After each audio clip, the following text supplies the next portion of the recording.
ओम शांति। ओम शांति। ओम शांति। ओम ओम शांति।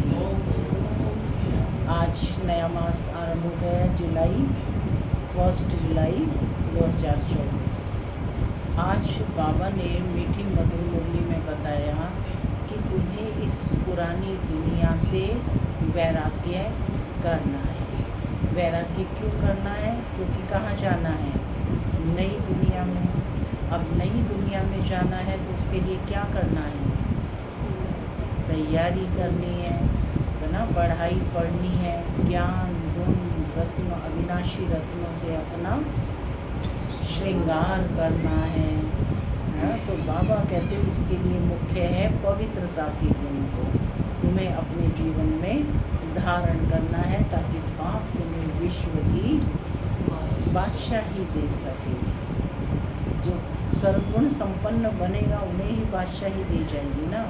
तो बाबा कहते तुम्हारा घर शांति धाम है, तो घर को और घर में रहने वाले बाप को याद करना है। तो कैसे बन करके याद करना है? आत्मा बन करके याद करना है। और आत्मा का स्वधर्म क्या है? शांत है। तो शांति धाम भी याद आएगा, बाप भी याद आएगा और स्वयं का भी भान रहेगा। तो बाबा कहते कि अपने को आत्मा समझ मुझ बाप को याद करने का अभ्यास निरंतर करते। सुनते हैं आज के डायरेक्ट ईश्वरीय महावाक्य।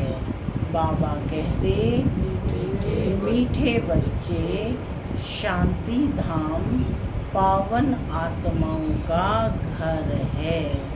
उस घर में चलना है तो संपूर्ण पावन बनो। बाबा कहते मीठे बच्चे, शांति धाम पावन आत्माओं का घर है, उस घर में चलना है तो संपूर्ण पावन बनो। आज की मुरली से प्रश्न है, बाप सभी बच्चों से कौन सी गारंटी करते हैं? बाप सभी बच्चों से कौन सी गारंटी करते हैं? क्या गारंटी करते हैं बाप?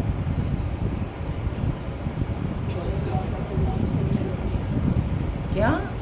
थोड़ा ऊंचा बोलो। अपने साथ ले जाऊंगा।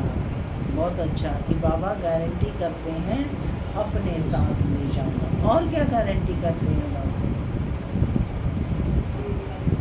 मुझे याद करो तो गारंटी है। जी हाँ, बोली पढ़कर आए हैं। सुनते हैं बाबा का उत्तर। बाबा कहते मीठे बच्चे, तुम मुझे याद करो तो मैं गारंटी करता हूँ कि बगैर सजा खाए तुम मेरे घर में चलेंगे। तुम एक बाप से दिल लगाओ, इस पुरानी दुनिया को देखते हुए भी नहीं देखो। इस दुनिया में रहते पवित्र बनकर दिखाओ, तो बाबा तुम्हें विश्व की बादशाही अवश्य देंगे। ओम शांति।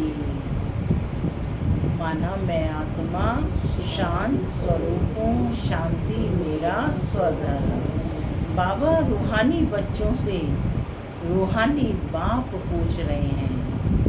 रूहानी बच्चों से रूहानी बाप पूछ रहे हैं। यह तो बच्चे जानते हैं कि बाप आया है हम बच्चों को अपने घर ले जाने के लिए।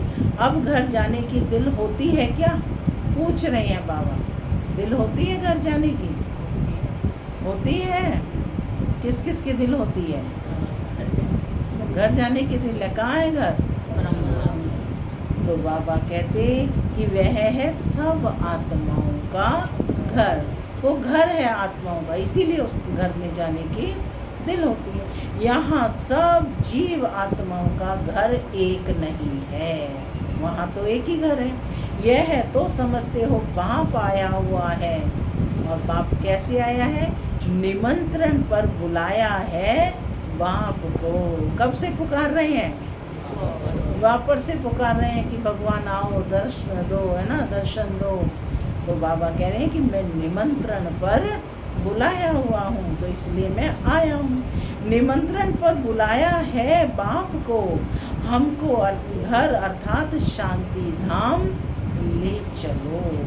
बाप कहते हैं कि अपने दिल से पूछो, हे आत्माएं, तुम पतित कैसे चल सकेंगी?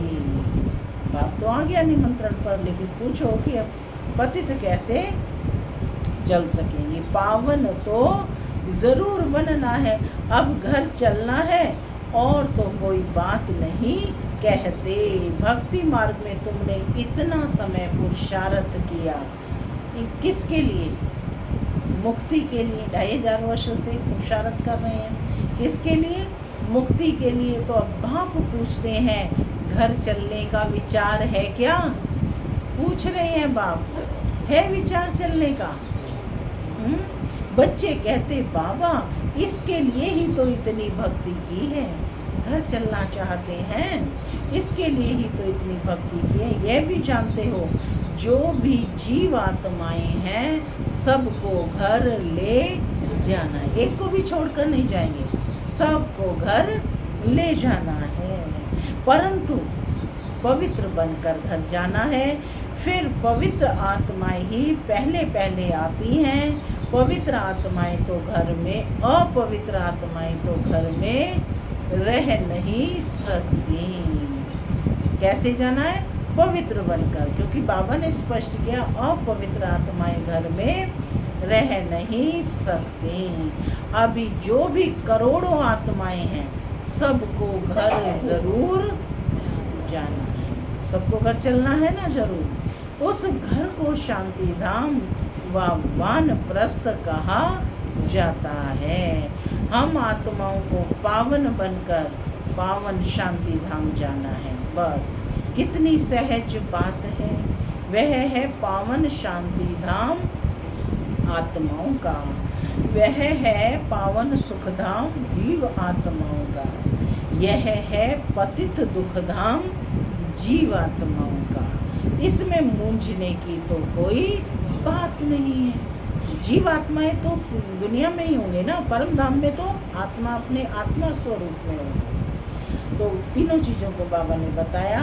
पावन शांति धाम आत्माओं का है, वह है पावन सुख धाम जीव आत्माओं का, और यह है पतित दुख धाम जीव आत्माओं का। इसमें मूंझने की कोई बात नहीं। शांति धाम जहाँ सब पवित्र आत्माएं निवास करती हैं, वह है आत्माओं की पवित्र दुनिया, वॉइसलेस इनकॉर्पोरियल वर्ल्ड। यह है पुरानी दुनिया है। वो कैसी है? वॉइसलेस माने पावन दुनिया है। यह पुरानी दुनिया है, सब जीवात्माओं की, सब पतित हैं। अब बाप आए हैं आत्माओं को पावन बनाकर पावन दुनिया शांति धाम में ले जाने। फिर जो राजयोग सीखते हैं वही पतित पावन सुख धाम में आएंगे। यह तो बहुत सहज है, इसमें कोई भी बात का विचार नहीं करना है, बुद्धि से समझना है।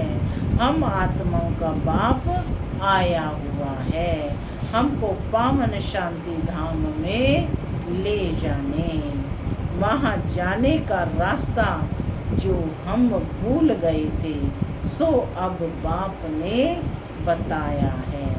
कल्प कल्प मैं ही आकर कहता हूँ, हे बच्चे मुझ शिव बाबा को याद करो।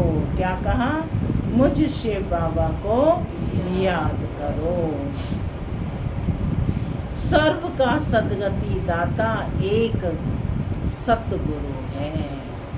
सर्व का सद्गति दाता एक सतगुरु है। वही आकर बच्चों को पैगाम अथवा श्रीमत देते हैं कि बच्चों अभी तुमको क्या करना है।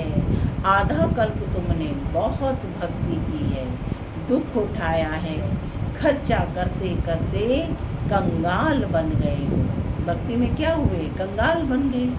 आत्मा भी सतो प्रधान से तमो प्रधान बने। कितने कंगाल बन गए कि आत्मा भी सतो प्रधान से तमो प्रधान बन गई। बस यह थोड़ी बात ही समझने की है। अब घर चलना है व नहीं। क्या कहते हो, चलना है व नहीं? हाँ बाबा, जरूर चलना है। वह हमारा स्वीट साइलेंस होम है। यह भी समझते हो कि बरोबर अभी हम पतित हैं, इसलिए घर जा नहीं सकते। अब बाप कहते हैं, बच्चे मुझे याद करो तो तुम्हारे पाप कट जाएंगे। कल्प कल्प यही पैगाम देता हूँ कि अपने को आत्मा समझो। यह देह तो खलास हो जानी है, बाकी आत्माओं को घर वापस जाना। माने आत्मा आई थी और आत्मा को ही जाना है। ये पार्ट प्ले करने के लिए ये शरीर रूपी वस्त्र यहीं लिया था, इसको यहीं छोड़कर जाना है। उनको कहते हैं निराकारी दुनिया। सब निराकारी आत्माएं वहाँ रहती हैं। वह है आत्माओं का घर। निराकार बाप भी वहाँ रहते हैं। बाप आते हैं सबसे पिछाड़ी में, क्योंकि फिर सबको वापस ले जाना है।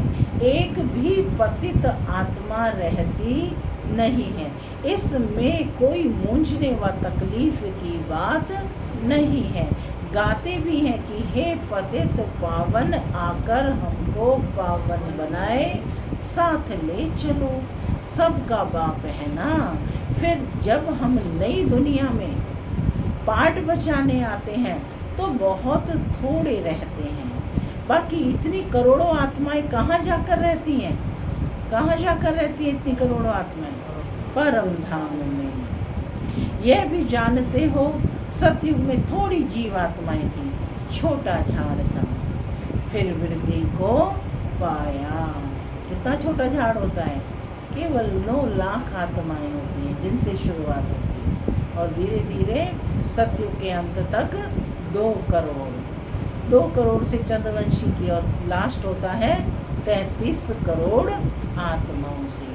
जन्म है, उन जन्म के द्वारा मल्टीप्लाई करके देखो और समझ में आता है।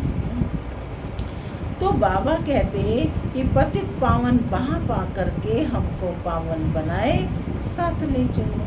तो झाड़ में बाबा कहते कि ये भी जानते हो कि सतयुग में बहुत थोड़े रहते हैं। फिर जब हम नई दुनिया में पाठ बजाने आते हैं तो बहुत थोड़े रहते हैं। बाकी इतनी करोड़ आत्माएं कहाँ जाकर रहती हैं? यह भी जानते हो, सतयुग में थोड़ी जीव आत्माएं थी, छोटा झाड़ था, फिर वृद्धि को पाया। झाड़ में अनेक धर्मों की वैरायटी है, उसको ही कल्प वृक्ष कहा जाता है। कुछ भी अगर नहीं समझते हो तो बाबा कहते पूछ सकते हो। कई कहते हैं बाबा हम कल्प की आयु 5000 वर्ष कैसे माने? अरे बाप तो सत्य ही सुनाते हैं। चक्र का हिसाब भी बताया है। चक्र का हिसाब बताया, 8 जन्म है और 150 वर्ष आयु है। इस कल्प के संगम पर ही बाप आकर देवी राजधानी स्थापन करते हैं, जो अभी नहीं है।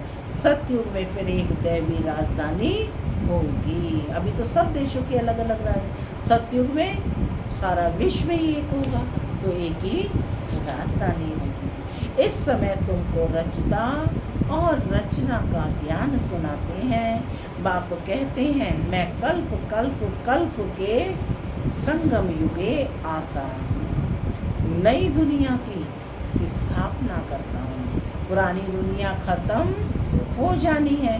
ड्रामा प्लान अनुसार नई से पुरानी और पुरानी से नई बनती है। इसके 4 भाग भी पूरे हैं, जिसको स्वास्तिका भी कहते हैं, परंतु समझते कुछ भी नहीं है। भक्ति मार्ग में तो जैसे गुड़ियों का खेल खेलते रहते हैं, स्वास्तिका के चारों भाग हम बराबर बनाते हैं, चारों भाग चारों युगों के प्रतीक हैं, है ना, तो सबका समय बराबर होगा। बाबा कहते कि समझते कुछ भी नहीं है, अथाह चित्र है, दीपमाला पर खास दुकान निकालते हैं, अनेक अनेक चित्र हैं। अभी तुम समझ गए हो, एक है शिव बाबा और हम सब हैं बच्चे। फिर यहाँ आओ तो लक्ष्मी नारायण का राज्य है, फिर राम सीता का राज्य है, फिर बाद में और धर्म आते हैं जिससे तुम बच्चों का कनेक्शन ही नहीं है। वह अपने अपने समय पर आते हैं, फिर सबको वापस जाना है। तुम बच्चों को भी अब घर जाना है, यह सारी दुनिया विनाश होनी है। अब इसमें क्या रहना चाहिए? इस दुनिया से दिल ही नहीं लगती, दिल लगानी है एक माशूक से। वह कहते हैं मुझे एक के साथ दिल लगाओ तो तुम पावन बन जाएंगे। अब बहुत गई थोड़ी रही, टाइम जाता रहता है। बाबा समय की पहचान दे रहे हैं कि बहुत गई थोड़ी रही, टाइम जाता रहता है। योग में नहीं रहे होंगे तो फिर अंत में वह बहुत पश्चाताप करेंगे। क्या कहा बाबा ने? योग में नहीं रहे होंगे तो फिर अंत में बहुत पश्चाताप करेंगे, सजा खाएंगे, पद भी भ्रष्ट हो जाएगा।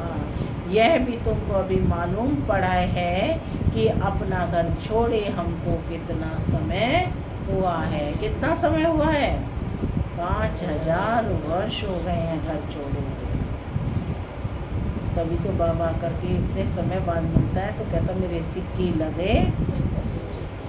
तो बाबा कहते घर जाने के लिए ही तो माथा मारते हैं ना। ये पढ़ाई किस लिए पढ़ रहे हो? घर जाने के लिए। सतयुग में तो बाबा कहते बाप भी घर में ही मिलेगा, सतयुग में तो नहीं मिलेगा। बाप कब मिलेगा? शांति धाम में, है ना।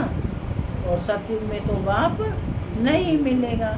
मुक्ति धाम में जाने के लिए मनुष्य कितनी मेहनत करते हैं, उसको कहा जाता है भक्ति मार्ग। अभी भक्ति मार्ग क्लास होना है ड्रामानुसार। अभी मैं तुमको घर ले जाने के लिए आया हूँ और ज़रूर ले जाऊंगा। जितना जो पावन बनेंगे उतना ऊंच पद पाएंगे, इसमें मुंझने की बात ही नहीं। बाप कहते हैं बच्चे तुम बस मुझे याद करो, मैं गारंटी करता हूँ तुम बिगर सजा खाए घर चले जाएंगे। याद से तुम्हारे विकर्म विनाश होंगे। माने याद किसका कार्य करेगी? अग्नि का कार्य करेगी और उससे विकर्म विनाश होंगे। अगर याद नहीं करेंगे तो सजाएं खानी पड़ेंगी, साथ में पद भी भ्रष्ट हो जाएगा। हर 5000 वर्ष के बाद मैं यही आकर समझाता हूँ। मैं अनेकानेक बार आया हूँ तुमको वापस ले जाने। तुम बच्चे ही हार जीत का पार्ट बजाते हो, फिर मैं आता हूँ ले जाने। यह है पतित दुनिया, इसलिए गाते हैं पतित पावन आओ। हम विकारी पतित आकर निर्विकारी पावन बनाओ। यह है विकारी दुनिया। अभी तुम बच्चों को संपूर्ण निर्विकारी बनना है। जो पीछे आते हैं वह सजा खाकर जाते हैं। क्या कहा बाबा ने? जो पीछे आते हैं वह सजा खाकर जाते। इसलिए फिर आते भी ऐसी दुनिया में हैं जहाँ 2 कलाएं कम हो जाती हैं। कौन सी दुनिया में 2 कला कम हो जाती हैं? त्रेता में, चंद्रवंशी में ना 2 कलाएं कम हो जाती हैं। उनको संपूर्ण पवित्र नहीं कहेंगे, इसलिए अब पुरुषार्थ भी पूरा करना चाहिए। ऐसा ना हो कि कम पद हो जाए। भले रावण राज्य नहीं है परंतु पद तो नंबर 1 है ना। आत्मा में खाद पड़ती है तो फिर उसको शरीर भी ऐसा मिलेगा। आत्मा गोल्डन एसिड है, से क्या बन जाती है? Silver acid. जब दो कलाएं कम होती है सिल्वर एसिड बन जाती है। चांदी की खाद आत्मा में पड़ जाती है। फिर दिन प्रतिदिन छीछी खाद पड़ती है मुलम्मे की। बाप बहुत अच्छी रीति समझाते, माने और मुलम्मे की माने और चीज़ों की मिलावट होने लग जाती है। तांबे की, पीतल का है ना, और रोल्ड गोल्ड आ गया लास्ट में। तो आत्मा क्या कहती है? मुझे गुनहारे में कोई गुण नहीं। आत्मा में बिल्कुल जंग लग गई है, माने गोल्ड तो रहा नहीं, तो फिर उसको क्या होगा? जंग लगेगा ना। तो कहते हैं कि जास्ती छींची खाद पड़ती है मुलम्मे की। बाप बहुत अच्छी रीति समझाते हैं, कोई नहीं समझते हैं तो हाथ उठाओ। सबको समझ आ रहा है? हाँ, सबको समझ आ रहा है। जिसने 84 जन्मों का चक्र लगाया है उनको ही समझाएंगे।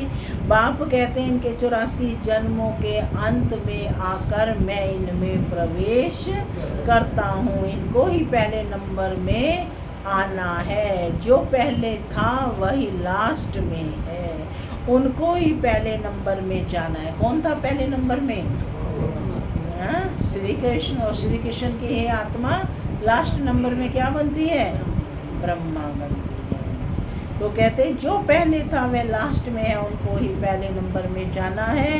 तो बहुत जन्मों के अंत में पतित बन गया है, मैं पतित पावन उनके ही शरीर में आता हूँ, उनको पावन बनाता हूँ। कितना क्लियर कर समझाता हूँ। कल भी बाबा ने रचना और रचयिता का पूरी जानकारी दी। आज भी बाबा कह रहे हैं मैं बिल्कुल क्लियर करके समझाता हूँ। कल तो बाबा ने बुद्धि क्लीन और क्लियर रखने के लिए कहा। बाप के प्रति सच्चे दिल। बाप कहते हैं मुझे याद करो तो तुम्हारे पाप भस्म होंगे। गीता का ज्ञान तो तुमने बहुत सुना और सुनाया है, परंतु उनसे भी तुमने सदगति को नहीं पाया। बहुत सन्यासियों ने बहुत तुमको मीठी मीठी आवाज में शास्त्र सुनाए। शास्त्र देखो बड़ी मधुर वाणी में सुनाते हैं ना, कर्ण रस होता है उसमें, कानों को रस मिलता है। तो कहते हैं कि बहुत सन्यासियों ने तुमको मीठी मीठी आवाज से शास्त्र सुनाई, जिस आवाज को सुनकर बड़े बड़े आदमी भी इकट्ठे होते हैं। कर्ण रस है ना, भक्ति मार्ग है ही कर्ण रस। इसमें तो आत्माओं को बाप को याद करना है। अब यहाँ क्या करना है? यहाँ तो बाप को याद करना है, पढ़ाई पढ़नी है। भक्ति मार्ग पूरा होता है। बाप कहते हैं मैं तुम बच्चों को ज्ञान देने आया हूँ, तो जो कोई नहीं जानते मैं ही ज्ञान का सागर। ज्ञान कहा जाता है नॉलेज को। तुमको सब कुछ पढ़ाते हैं, 84 का चक्कर भी समझाते हैं। तुम्हारे में सारी नॉलेज है। स्थूल वतन से सूक्ष्म वतन क्रॉस कर फिर मूल वतन में जाते हो। पहले पहले लक्ष्मी नारायण की डिनाइस्टी है, वहाँ भिखारी बच्चे नहीं होते, रावण राज्य ही नहीं। योग बल से सब कुछ होता है। वह निर्विकारी दुनिया है, वहाँ कैसे होता है सब कुछ? योग बल से। तुमको साक्षात्कार होता है। अब बच्चा बन गर्भ महल में जाना है। अब बच्चा बन गर्भ महल में जाना है। खुशी से जाते हैं। यहाँ तो मनुष्य कितना रोते और चिल्लाते हैं, यहाँ तो गर्भ जेल में जाते हैं ना, वहाँ रोने पीटने की कोई बात नहीं। शरीर तो बदलना जरूर है, जैसे सर्प का मिसाल है, इसमें मूंझने की बात नहीं है। जास्ती पूछने का रहता नहीं है। एकदम पावन बनने के पुरुषार्थ में लग जाओ। क्या करना है? पावन बनने का पुरुषार्थ। क्या है पावन बनने का पुरुषार्थ? बाप की याद में रहना। बाप को याद करना मुश्किल होता है क्या? पूछ रहे हैं बाबा। बाप के सामने बैठे हो ना, मैं तुम्हारा बाप तुमको सुख का वर्षा देता हूँ। क्या वर्षा मिलता है? शांति पवित्रता, सुख शांति पवित्रता और संपन्नता, लग्जरी लाइफ देता है बाबा, संपन्न हर तरह से खुशहाल। तो बाप के सामने बैठे हो ना, मैं तुम्हारा बाप तुमको सुख का वर्षा देता हूँ। तुम यह एक अंतिम जन्म में याद नहीं रह सकते हो क्या? पूछ रहे हैं। मैं तुम्हें इतना बड़ा सुख का वर्षा देता हूँ, और तुम एक जन्म में याद नहीं रह सकते। एक जन्म में भी कितना समय बचा है मालूम है? बहुत थोड़ा समय बचा है। तो कहते हैं कि तुम यह एक अंतिम जन्म याद में नहीं रह सकते हो क्या? यहाँ अच्छी रीति समझते भी हैं, फिर घर में जाकर स्त्री आदि का चेहरा देखते हैं तो माया खा जाती है। बाप कहते हैं कोई में भी ममत्व नहीं रखो, वह तो सब कुछ खत्म होना ही है। याद तो एक बाप को ही करना है। चलते फिरते बाप और अपनी राजधानी को याद करो, दैवी गुण भी धारण करने हैं। सत्युग में ये गंदी चीजें मांस आदि होता ही नहीं। बाप कहते हैं विकारों को भी छोड़ दो, हम तुमको विश्व की बादशाही देता हूँ। कितना आमंदनी होती है, तो क्यों पवित्र नहीं रहेंगे? पूछ रहे हैं बाबा। सिर्फ एक जन्म पवित्र रहने से कितनी भारी आमंदनी हो जाती है। एक जन्म की पुरुषार्थ और 21 जन्म की कमाई, एक का 21 देखो, है ना। तो फिर बाबा पूछ रहे हैं कि क्या तुम एक जन्म पवित्र नहीं रह सकते हो?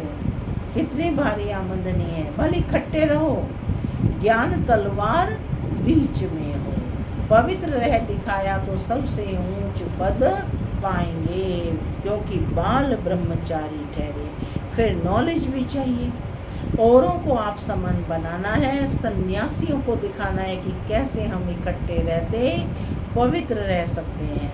तो समझेंगे इनमें तो बड़ी ताकत है। बाप कहते हैं इस एक जन्म पवित्र रहने से 21 जन्म तुम विश्व के मालिक बनेंगे। कितनी बड़ी प्राइज मिलती है, तो क्यों नहीं पवित्र रहे दिखाएंगे। टाइम ही बाकी थोड़ा है, आवाज भी होता है रहेगा, अखबार में भी पड़ेगा, रिहर्सल तो देखी है ना। एक एटम बम से क्या हाल हो गया। हिरोशिमा नागासाकी में पड़ा था, तो देखो कितना वहाँ पर विनाश हो गया। तो कहते हैं एक बॉम्ब से कितना हाल विनाश हो गया। अभी तक हॉस्पिटल में पड़े हैं। अभी तो ऐसे बॉम्ब्स आदि बनाते हैं जो कोई तकलीफ नहीं, फट से खत्म। और यह रिहर्सल होकर फिर फाइनल होगा। देखेंगे फट से मरते हैं वह नहीं, फिर और युक्ति रचेंगे, हॉस्पिटल आदि होगी नहीं। कौन बैठे खिदमत सेवा करेंगे, कोई लेकर जाने वाला भी नहीं होगा। तो बाबा कहते कौन बैठ खिदमत यानी सेवा करेंगे, कोई ब्राह्मण आदि खिलाने वाला भी नहीं रहेगा। बॉम्ब छोड़ा और खलास, उसमें सब चले जाएंगे। अर्थक्वेक में सब दब जाएंगे, देरी नहीं लगेगी। यहाँ ढेर मनुष्य हैं, सत्युग में बहुत थोड़े होते हैं, तो इतने सब कैसे विनाश होंगे, सब कैसे विनाश होंगे। आगे चल देखना है।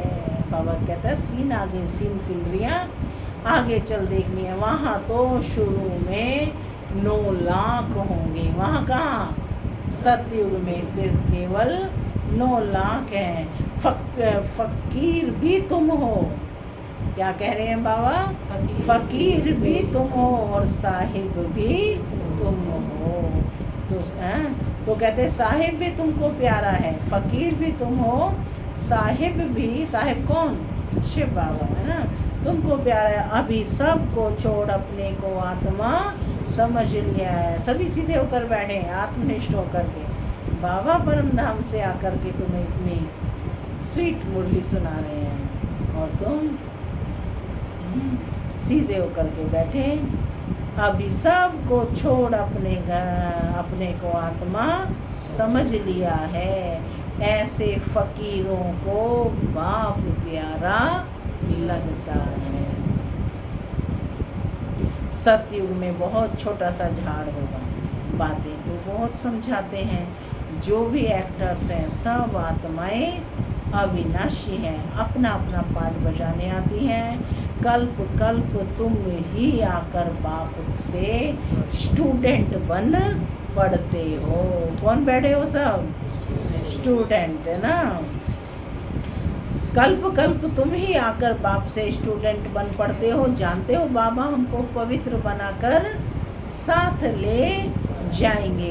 बाबा भी ड्रामा अनुसार बंधाए मान है, सबको वापस जरूर ले जाएंगे। गारंटी है। क्या कहते हैं? ये सबको वापस जरूर ले जाएंगे। इसलिए नाम ही है पांडव सेना। सब कौन बैठे हो?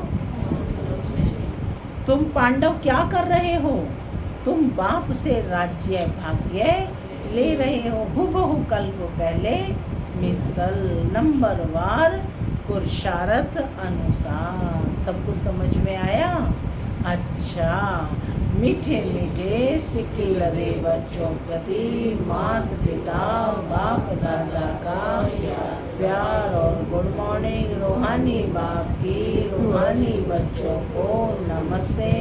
हम रूहानी बच्चों की रूहानी माता पिता बाप दादा को प्यार गुड मॉर्निंग और नमस्ते नमस्ते। सदा रहो हंसते बनो। धारणा के लिए मुख्य सार पहला, बाप का प्यारा बनने के लिए पूरा पूरा फकीर बनना है। देह को भी भूल स्वयं को आत्मा समझना ही फकीर बनना है। बाप से बड़े ते बड़ी प्राइज लेने के लिए संपूर्ण पावन बनकर दिखाना है। दूसरा, वापस घर जाना है, इसलिए पुरानी दुनिया से दिल नहीं लगानी है, एक माशुक से ही दिल लगानी है। बाप और राजधानी को याद करना है। आज का वरदान है ब्राह्मण जीवन में सदा चीयरफुल। ब्राह्मण जीवन में सदा चीयरफुल और केयरफुल मूड में रहने वाले, चीयरफुल और केयरफुल मूड में रहने वाले कंबाइंड स्वरूपधारी भव। ब्राह्मण जीवन में सदा चीयरफुल माने सदैव प्रसन्न रहने वाले, और केयरफुल सदैव अपना ध्यान सावधान रहने वाले, ध्यान रखने वाले, मूड में रहने वाले कंबाइंड रूपधारी भव। यदि किसी भी आत्मा में प्रसन्नता की मूड परिवर्तन होती है तो उसे सदा काल की प्रसन्नता नहीं कहेंगे। तो माने उसको सदा काल का चीयरफुल नहीं कहेंगे। ब्राह्मण जीवन में सदा चीयरफुल और केयरफुल मूड हो। मूड बदलनी नहीं चाहिए। जब मूड बदलती है तो कहते हैं मुझे तो एकांत चाहिए, आज मेरा मूड ऐसा है। कहते हैं ना आज मुझसे कोई बात ना करें, आज मेरा मूड ऐसा है। मूड बदलती तब है जब अकेले होते हैं। सदा कंबाइंड रूप में रहो तो मूड नहीं बदलेगी, साथ ही साथ रहेगा तो मूड बदलेगी। तो सदैव बाप के साथ कंबाइंड रहो। कौन हो? I am a companion soul, है ना। तो सदा कंबाइंड रूप में रहो तो मूड नहीं बदलेगी। स्लोगन है, कोई भी उत्सव मनाना अर्थात याद और सेवा के उत्साह में रहना। कोई भी उत्सव मनाना अर्थात याद और सेवा के उत्साह में रहना। ओम शांति, ओम शांति।